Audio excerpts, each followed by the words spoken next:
friends, I hope you are doing well. Today we'll talk about how to fix or how to solve the problem of Mango app weekly settings. Here in this page we click on apps, default apps, app settings.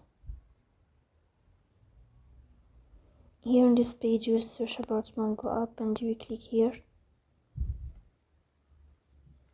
In this page of app info we go to first stop and we click OK.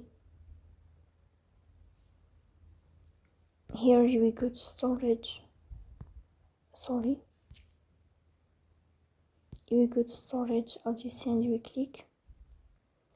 Here you will enter to this page and you will click on clear cache.